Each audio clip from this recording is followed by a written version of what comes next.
What's up, America? Alright, so it's time for number 3 in the 3-part series of my mission video. If you didn't catch the first 2, I'm going to go ahead and throw a couple links up there for you.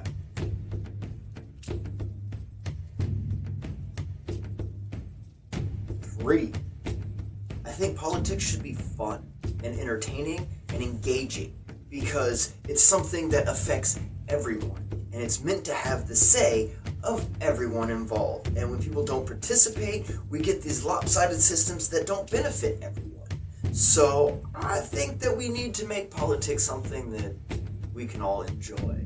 So, like what Bill Nye did with science, he took something that seemed boring and he made it fun by bringing it home.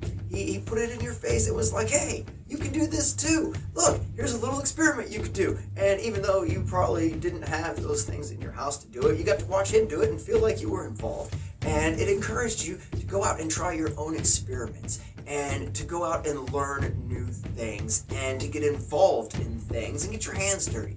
So I want to apply that same kind of principle to politics.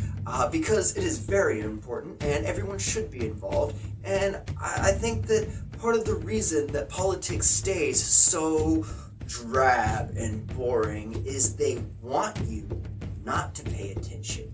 Because as long as you're too busy working to pay rent, you won't actually make an effort to change your world. Now, I don't know about you, but I'm trying to change things. I don't like the way they are, and I'm not content with just sitting around and complaining. I am now out trying to actively change things.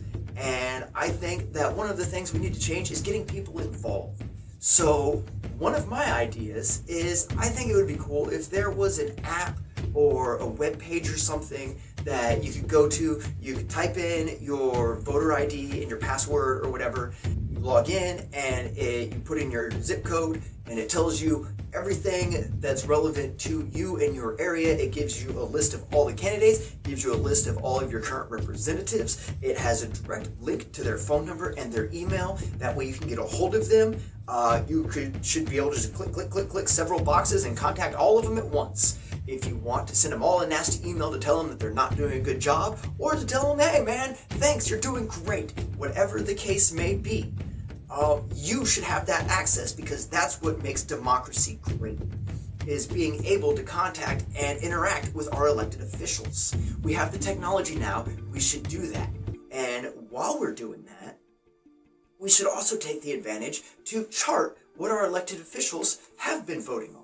So if, for example, there is something along the lines of an abortion bill coming up, and your elected official ends up voting one way or the other, and you may or may not agree with that, but you can actually go on and click your little personal vote of what you think they should vote for, which may help sway their vote when they see how many people are involved and what the actual desire of their constituency is, instead of just hearing from their financial backers what they want to happen. It will give everyone a louder voice. And then we can actually see side by side what percentage of people voted yes and no for this, and how the elected official actually voted yes or no. And that will give an opportunity for the people to say, hey, whoa, we wanted this, and this is our proof. And we can hold our elected officials accountable for their actions, and that will help us root out corruption in the end. And it'll be fun.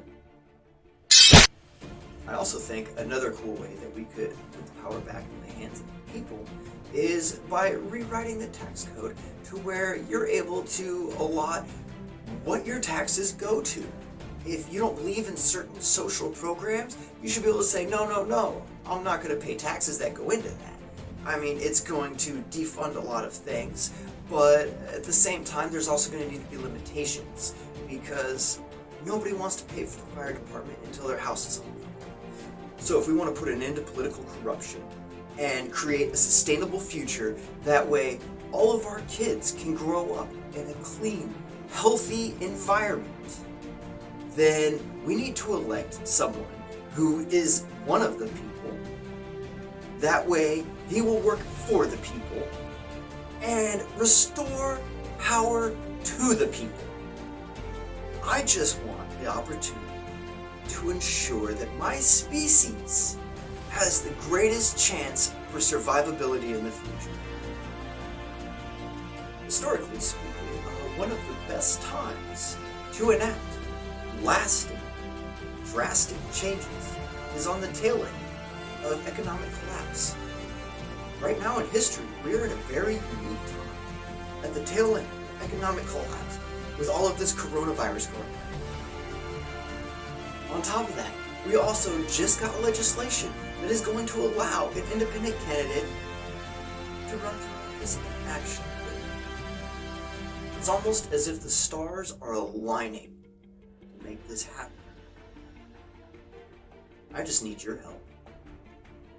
Let's get this movement going. We need something better than the lesser of two